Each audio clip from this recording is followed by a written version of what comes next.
जागतिक तापमान वाढ, जैवविविधतेचा ऱ्हास आणि वाढता मानवी वन्यजीव संघर्ष या पार्श्वभूमीवर पर्यावरण विषयक जबाबदार व अभ्यासपूर्ण पत्रकारितेची गरज अधिक अधोरेखित होत आहे. याच उद्देशाने विदर्भातील प्रिंट, इलेक्ट्रॉनिक व डिजिटल माध्यमांच्या प्रतिनिधींसाठी 23 ते 25 फेब्रुवारी दरम्यान चंद्रपूर येथील वन प्रशासन विकास व व्यवस्थापन प्रबोधिनी येथे 3 दिवसीय कार्यशाळेचे आयोजन करण्यात आले. विदर्भातील 10 जिल्ह्यांतील एकूण 32 माध्यम प्रतिनिधी या शिबिरात सहभागी झाले. कार्यक्रमाची सुरुवात भारत मातेच्या पूजनाने झाली. प्रास्ताविक वन विभागाच्या सविता दोडके यांनी केले. पहिल्या सत्रात सेवानिवृत्त वनसंरक्षक अधिकारी P.A. सुतळे यांनी भारतासह जागतिक स्तरावरील वन व्यवस्थापनाचा इतिहास, सांख्यिकी माहिती व भारतीय वनस्थिती अहवाल 2023 विषयी सविस्तर मार्गदर्शन केले.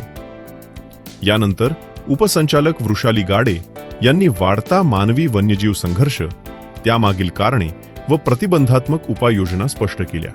उपसंचालक शिक्षण हनुमंत जाधव यांनी वन कायदे, अंमलबजावणीतील अडचणी तसेच जनजागृतीत माध्यमांची भूमिका यावर सखोल माहिती दिली.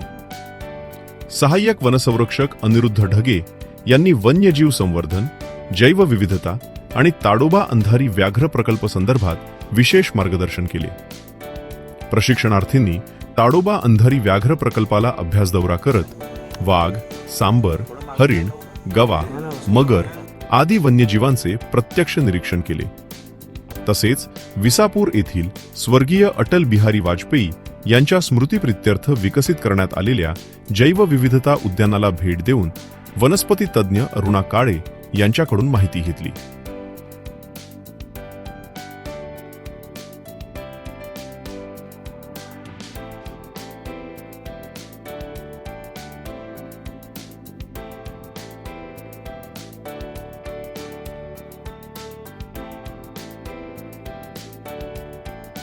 कोर्स संचालक खुशाल रामगिरकर यांनी प्रभावी संवाद कौशल्यावर मार्गदर्शन केले. वाशिम येथील दूरदर्शन प्रतिनिधी व जैवविविधता अभ्यासक राम धनगर यांनी वाशिम जिल्ह्यातील वनसंपत्ती, पर्यटन संधी, महसूल व रोजगार निर्मिती यावर सादरीकरण केले. आकाशवाणीचे जिल्हा प्रतिनिधी सुनील कांबळे यांनी वन पर्यटन आणि धार्मिक पर्यटन यांची सांगड घालून वाशिम जिल्ह्याला राष्ट्रीय पर्यटन नकाशावर स्थान मिळवून देण्याबाबत मार्गदर्शन केले. शेवटच्या सत्रात प्रथम स्किल डेव्हलपमेंट उपक्रमास भेट देण्यात आली.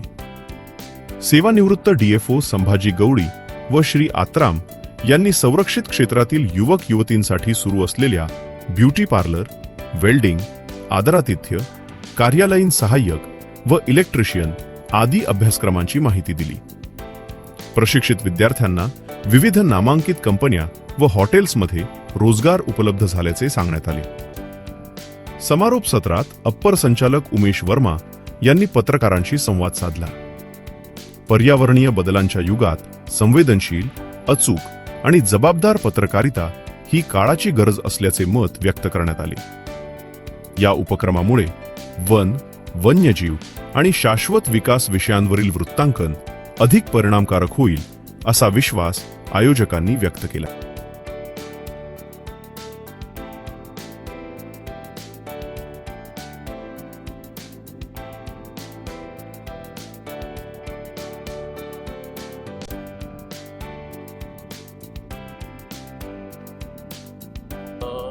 ट्रेनिंगमध्ये आणि आज दुसरा दिवस आहे आणि आज आम्ही आता ताडोबाला जात आहे.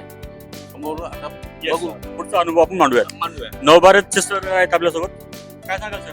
खूप छान इकडे व्यवस्था केलेली आहे आणि आज आपण ताडोबा जात आहोत. ताडोबा बघितलं की मी लहानपणी ऐकलं होतं, एक आदिवासी देवता तारू यांच्या नावाने ताडोबा म्हणजे ओळखले जाते आणि विविध जैवविविधतेने प्रसिद्ध असलेलं हे महाराष्ट्रातील एकमेव ठिकाण आहे. म्हणून आज खूप उत्साहित आहे त्या ठिकाणी जायसाठी.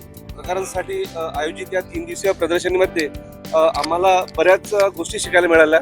प्रामुख्याने वन कायदे व पर्यावरण रक्षणासाठी प्रसिद्धी माध्यमांची काय भूमिका आहे या विषयावर आम्हाला उपवनसंरक्षक श्री ढगे साहेब व जाधव साहेबांनी उत्कृष्ट असं मार्गदर्शन केलं.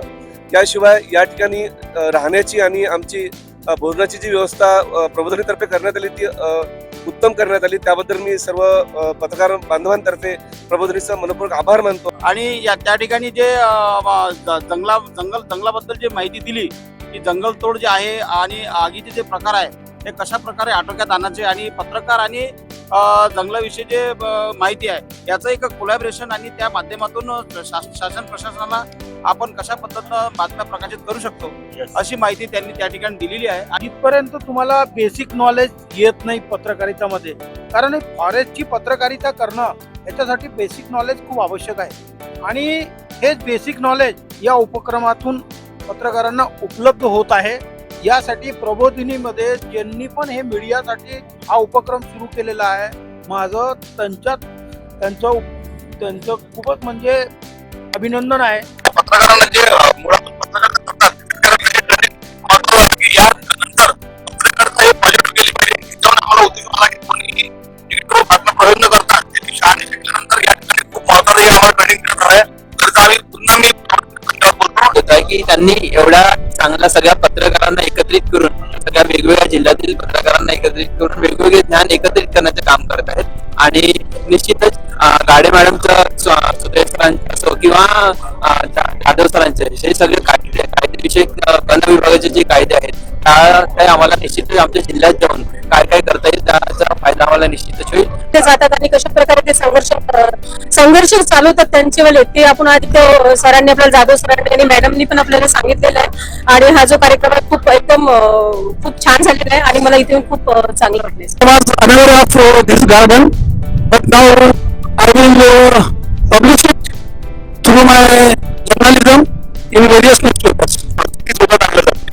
आपल्यासारख्या या चॅनलच्या माध्यमातून निश्चितच ही बाब आपण समोर आणता ही फार मोठी गोष्ट आहे. कारण आपण सगळ्यांनाच ती भूमिका आता निभावी लागली.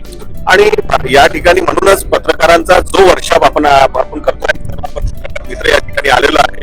निश्चितच ही बाब आपण इतरही जिल्ह्यांमध्ये महाराष्ट्रामध्ये करायला गरजेचं आहे. कारण वाघाच्या संवर्धनासंदर्भामध्ये असेल, वन्य प्राण्यांच्या संवर्धनामध्ये असेल, जी तंत्रकृती आपल्या लोकांपर्यंत पोहोचणं गरजेचं आहे. फॉरेस्ट अकॅडमीमध्ये आणि ते आजचा दुसरा दिवस, त्या 2 दिवसामध्ये खूप एन्जॉय केला.